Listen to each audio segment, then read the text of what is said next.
Vida de Jornalista no ar, eu sou o Rodrigo Alves, esse é um podcast pra gente conversar sobre jornalismo com quem faz jornalismo. Todos os episódios você encontra aí no seu bolso, no seu celular, é só baixar qualquer aplicativo aí de podcast para você ouvir no caminho do trabalho, ou na academia, ou na hora do almoço, onde você quiser. E se você preferir ouvir na web, não tem problema, fica ligado no nosso Twitter, que é o @vida_jornalista. Lá eu coloco todos os links que você precisa para escutar nossas resenhas.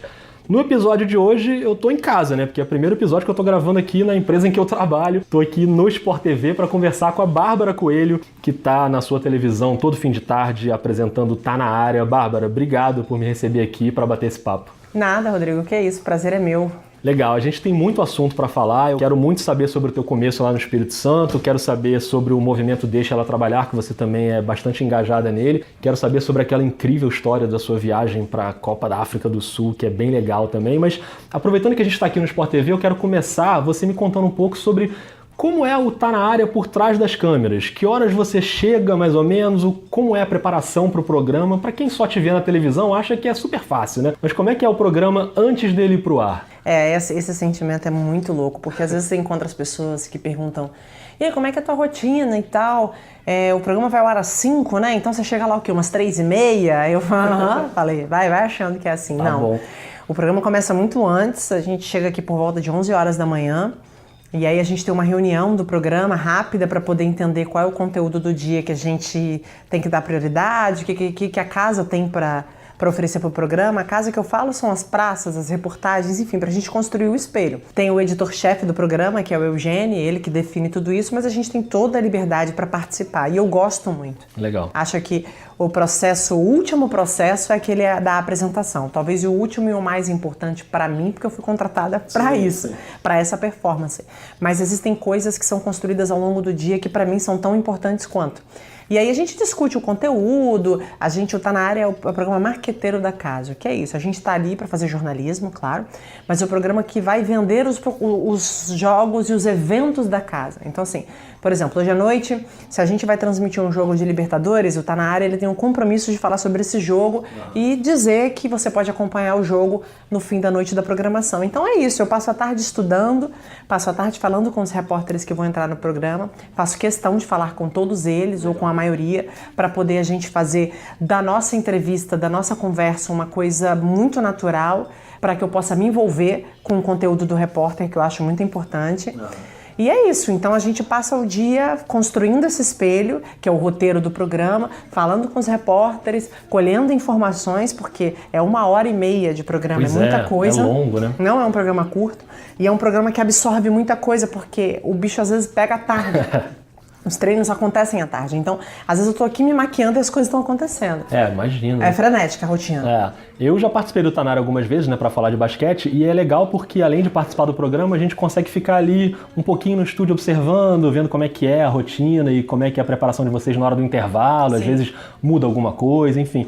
Mas você e o Fred Ring, né, que apresenta contigo, vocês sempre parecem muito tranquilos, assim, dominando ali aquele espaço, já acostumados a fazer. E o Tá na Área é um estúdio enorme, né, com várias câmeras. Tem uma câmera que fica andando pelo chão, que sempre me dá um certo medo. Assim. Eu também tenho medo dela até hoje. Sempre acho que ela vai atacar alguém. Ou que ela vai bater em algum lugar. Ou que vai bater em algum lugar. E às vezes você tá no sofá, às vezes você tá na bancada, às vezes tá naquele puff.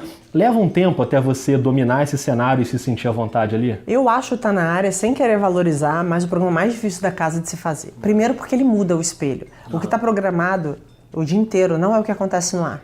Porque o vivo cai, às vezes a conexão num lugar tá ruim, a coletiva começa em outro clube, então a gente inverte a ordem do espelho. É um programa difícil de fazer. O que faz a gente ter tranquilidade é o domínio que a gente tem dos assuntos.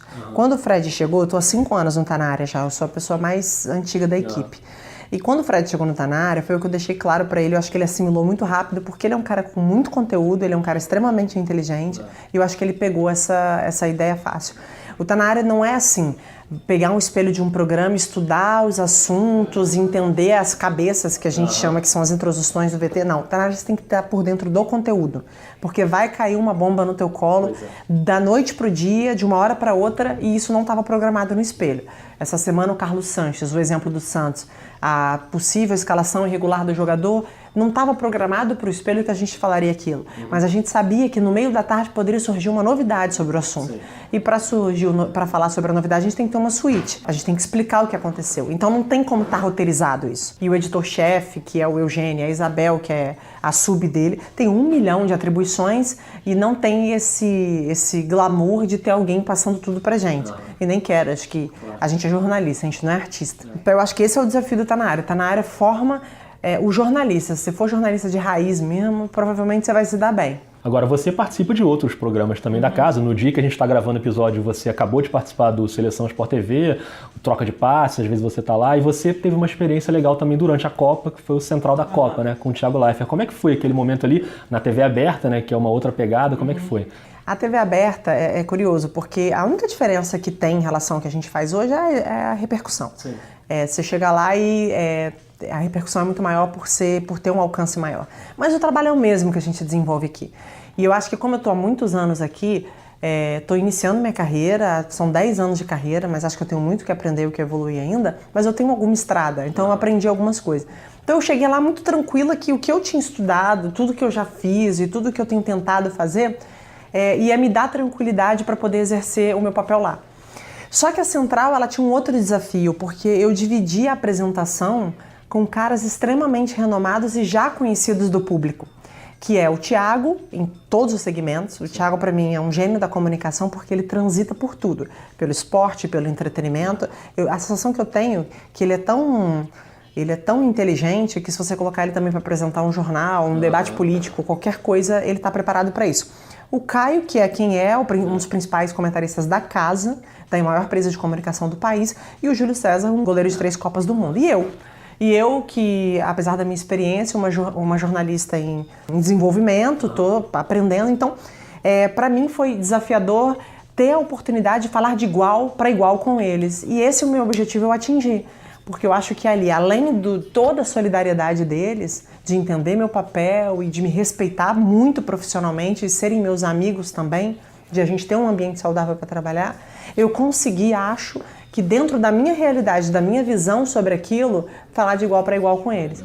Então, para mim, assim, eu saí de lá muito mais madura profissionalmente. Não pelo alcance da TV aberta, claro. Mas eu acho que pela experiência de dividir espaço com pessoas tão já renomadas e eu chegando ainda. Agora, você tanto na Central como no seu dia a dia, no Tá Na Área, você usa muito as redes sociais, você usa muito seu Instagram para mostrar bastidores, na maquiagem com a galera da equipe. Como é que é essa tua relação com redes sociais e te dá alguma dor de cabeça de vez em quando, interação com o público que a gente sabe que é muito grande e às vezes o pessoal comete um excesso ou outro? Como é que é pra você? Cara, eu tenho uma relação muito boa. Eu acho que a minha experiência ela é meio que diferente do que as pessoas me contam. Porque assim, eu tenho uma coisa na minha rede social que eu gosto de fazer, é que eu acho que o mundo tá muito perfeito. E eu não mostro só as minhas vitórias ali. Quando eu dou uma escorregada, quando eu dou uma escapada, quando eu faço... Eu gosto de trazer ali realmente o meu dia a dia e um pouco do que eu vivo. Não só aquela coisa... Sabe aquela coisa, tira uma foto, fica feia, tira outra? Entendeu? Se eu saio feio, eu ponho feia. Ou então hoje eu fiz uma coisa de academia que eu dei um escorregão, eu coloquei o escorregão, enfim. E eu acho que essa coisa de ser meio que gente como a gente cativa as pessoas. Então eu tenho muita interação legal. A interação perigosa é a interação do futebol. Porque, por exemplo, ontem a gente teve o jogo entre Flamengo e Cruzeiro, eu resolvi fazer só um post elogiando o Cruzeiro, porque eu não queria fazer 10, eu queria fazer 1. Sim. Eu achava que dentro de tudo que eu tinha para falar, o mais relevante era elogiar a postura do Cruzeiro. Aí veio o torcedor do Flamengo me pegando. E aí eu até brinquei, depois eu até apaguei, que eu falei, não vou entrar em discussão porque eu não tô aqui para isso, mas me perguntaram assim, você é cruzeirense? Aí eu até copiei e falei assim, gente, só para lembrar que eu sou jornalista. E assim, cada dia o torcedor se apega muito a isso. Então assim, eu pretendo, pensei muito sobre isso ontem, usar minha rede social muito para falar do meu dia, da forma como eu adoro falar um pouco a forma como eu me informo. Eu fico de vez em quando pincelando algumas coisas ali. talvez a maior dificuldade é quando você vai pra bola no comentário curto, que as pessoas se apegam àquilo ali e transformam você no que elas querem. E acham que você tá torcendo pra um determinado time. Ontem eu respondi algumas pessoas que foram educadas, né? Porque eu acho que todo mundo tem direito de discordar com você, eu acho ótimo que discordem, mas eu falei só pra lembrar todos vocês que antes de cruzeirense, flamenguista, São Paulina, corintiana, botafoguense, porque eu tenho um time, óbvio que eu sou jornalista. Então se vocês puderem sempre olhar pra um comentário meu, avaliando um olhar jornalístico, concordando comigo ou não, é mais saudável pra todo mundo. Não, legal. Agora, Bárbara, dentro ou fora de rede social, o jornalismo esportivo ainda é um ambiente muito contaminado também pelo machismo, né? Aliás, o jornalismo em geral, o esporte em geral, e acho que é um problema de todas as áreas, né?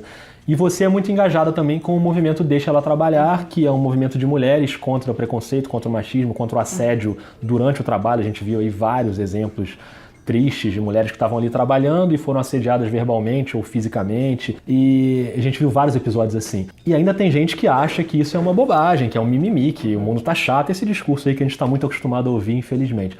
Qual a importância para você de não deixar esse assunto cair nunca e sempre falar disso e reforçar sempre essa campanha?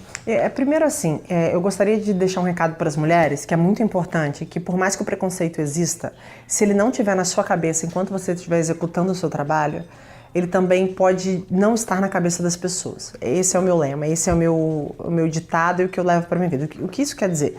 Eu acho que a gente também tem que tomar um cuidado, porque o discurso ele tá tão emocionalmente contagiado por conta de tudo que a gente já viveu, que às vezes a gente se perde no argumento. Claro.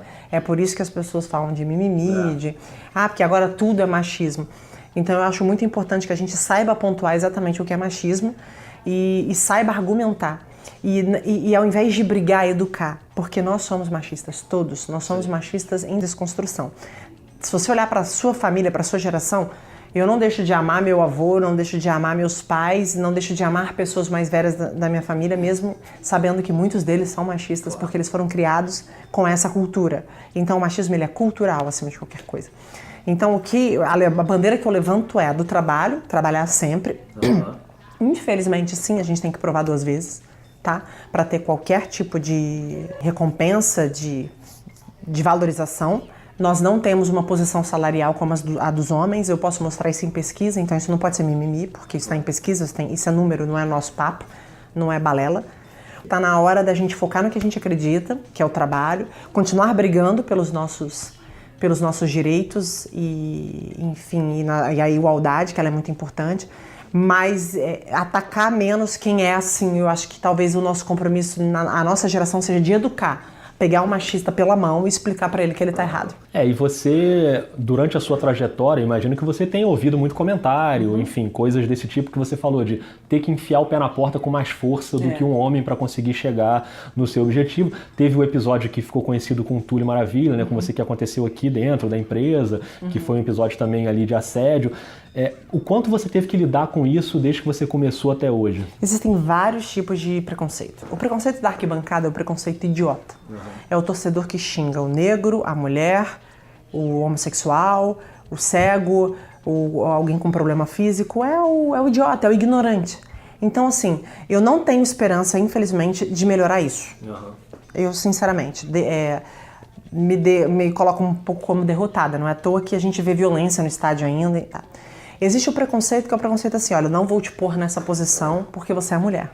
Eu acho que a gente está chegando com tanta capacidade de desenvolver determinadas tarefas que não tem mais como não colocar a gente. Isso que pra mim, eu não quero cota. Eu não quero estar em lugar nenhum porque tem que ter uma mulher. Eu quero estar em algum lugar porque eu sou uma profissional preparada para isso, tanto quanto um homem. Então esse é um ponto. E existe o velado, que pra mim é o pior.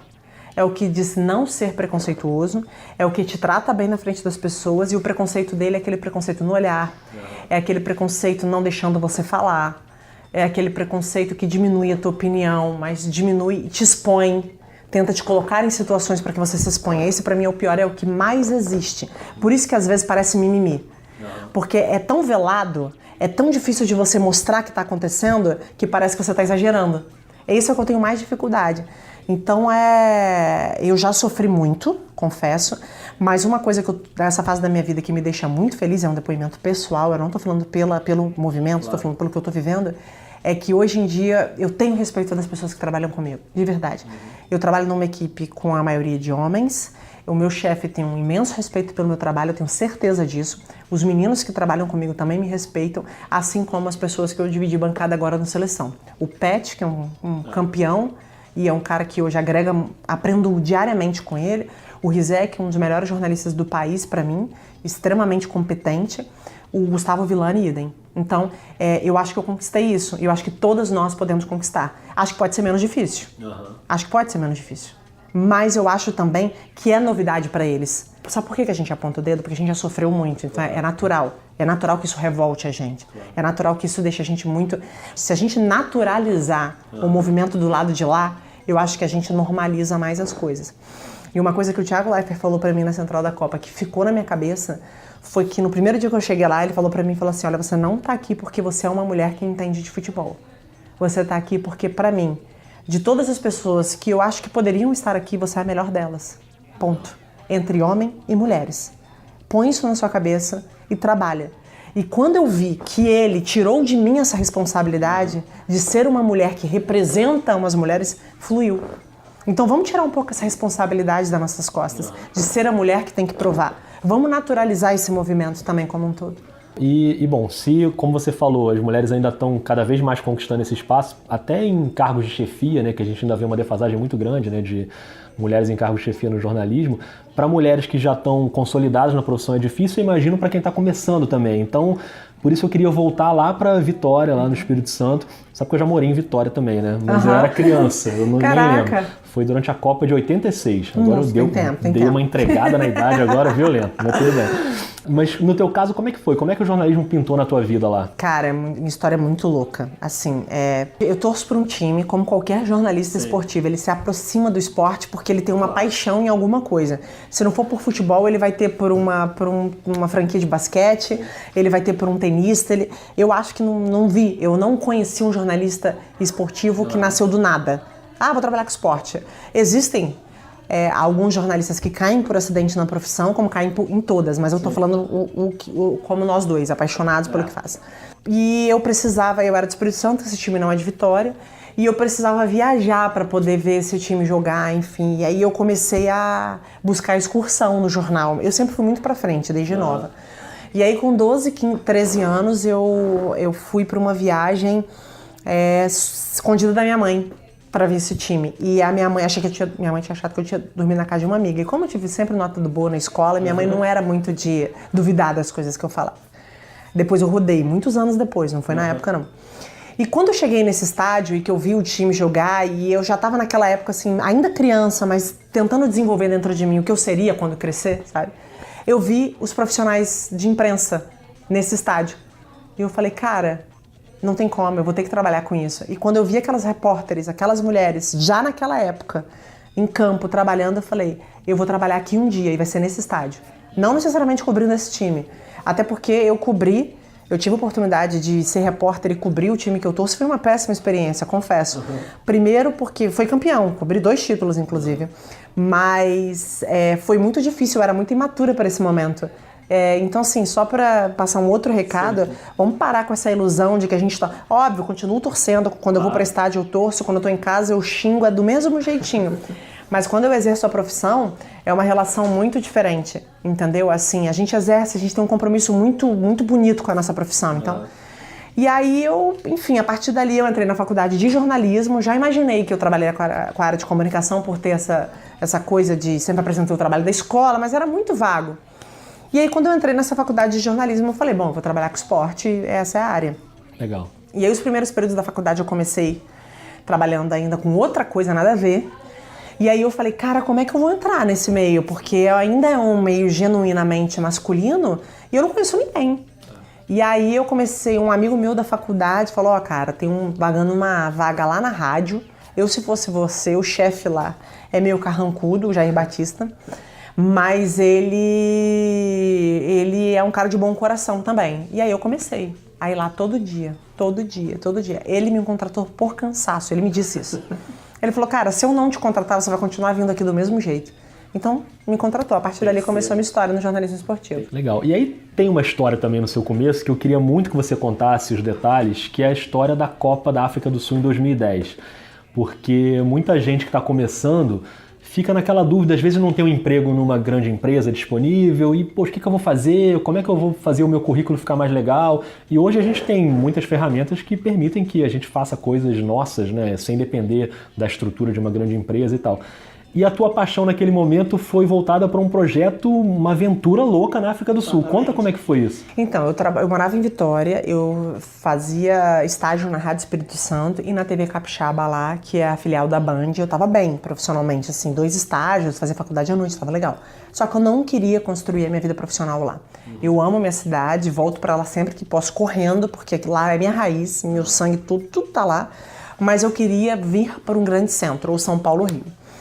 Quando o Vasco e o Fluminense fizeram pré-temporada em Vitória, eu aproveitei para fazer alguns networkings com jornalistas e peguei o contato deles, entendeu? Então, por isso Rio, porque eu fiz uma relação com a imprensa daqui e eu entendia que seria mais fácil, entre aspas, de chegar, pelo menos me apresentar. Eu tinha alguém para dar um oi, né? Uhum. E aí eu falei, cara, mas como é que eu vou chegar no Rio ou em São Paulo, seja lá onde for, falando que eu quero trabalhar lá, sem nada no meu currículo, nada que mostre que eu sou diferente. E aí me deu um estalo, um amigo meu que trabalhava na TV Capixaba estava indo pra Copa, no motorhome, num esquema com uma galera, e falou, cara, olha só, eu vou falar com os moleques lá, mas eu acho que não tem problema nenhum você ir, tá sobrando uma vaga, é meio apertadinho e tudo, se você não se importar, são eu e mais 4 homens, dos quais você não conhece nenhum, só eu. E a gente era colega de trabalho, a gente não tinha uma baita intimidade, sabe? Eu cheguei em casa, eu tinha um carro, aí eu virei pra minha mãe e falei assim, olha só, eu tomei uma decisão, porque eu sempre fui assim, super decidida. E eu vou pra África, pra Copa do Mundo, e pra isso eu vou vender, não se preocupa, porque minha família nunca foi uma família de muita grana, eu vou vender meu carro e vou, e eu acho que isso é muito importante pra mim, tá? Minha mãe me tirou de louca na hora, e meu pai falou, cara, você já conhece, ela vai, não adianta, não tem o que falar. Maior de idade, eu não tenho o que fazer. E eu tava pra me formar. Aí eu fui, montei um projeto pra poder conseguir patrocínio, pra entrar na rádio, porque a rádio não podia me mandar, não podia me dar grana pra eu entrar na programação. A Band falou, cara, vai ser feliz, tá aqui, encerramos seu contrato de estágio, porque, enfim, não vamos te esperar, vai saber o que vai ser da tua vida. Eu falei, não, tudo bem. E a rádio queria me usar, e eu queria também dizer que eu trabalhei, eu não queria ir a passeio. E aí eu fiz uns projetinhos de patrocínio, consegui, tipo, colchão autobom, algumas coisinhas bem pequenas, mas que me ajudaram em algumas coisas, e fui. E eu tava pra me formar. E aí eu fui na coordenação do curso e contei todo o meu sonho para coordenação. E foi um choque para mim, porque a coordenadora do curso era aquela bem coordenadora do curso acadêmico, aquela pessoa má, parece, aquela áurea de tipo, jamais! Ela super me apoiou. E minha defesa de TCC foi uma das mais lotadas da história da faculdade, porque todo mundo achou a história incrível. Legal. E aí eu fiz meu TCC sozinha, 120 páginas escritas por mim. Foi uma coisa assim, muito louca. E eu fui. Como é que foi lá o perrengue? Cara, aconteceu de tudo naquele lugar. Primeiro que a gente foi pra África, porque agora tá fácil pra África, né? A África foi... As pessoas conhecem, sabem o que é, mas quando eu fui, não. E a gente não tinha muito onde alugar motorhome, então a gente alugava, a gente dormia nos estacionamentos de boate. Em troca, não era dinheiro, era camisa do Brasil, porque os africanos amam a gente. Então a gente levou umas 20 camisas do Brasil. Não eram camisas verdadeiras, assim, camisas comemorativas, qualquer coisa e tal. Trocava por moradia, porque a gente lá não tem estacionamento, é muito pouco camping, só em Joanesburgo. Entendi. E aí percorremos 1.800 quilômetros de carro, e aí tinha bicho na estrada, e aí era só história. Tinha dia, não tinha água quente no motorhome, então tinha que pedir favor toda vez que queria tomar banho. Nossa. A gente não tinha hotel, não tinha nada, então era isso, era desenrolar com segurança de balada.